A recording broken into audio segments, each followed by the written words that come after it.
berez errepikatzen ari naiz, baina eskain garrantzitsua da.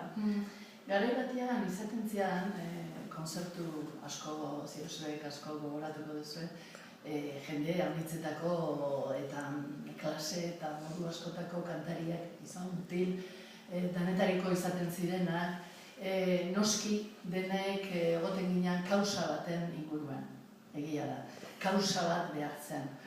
Gaur egun kausa horren maitale geranok, dano gera, orduan ez dago horretaz errebindikapenik edo aldarrikarik egin behar ote, baina kausa bera musika da.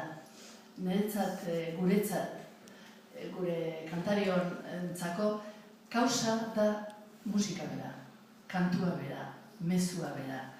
Eta berak esaten duen bezala, elkarrekin hori ematea da plazerra.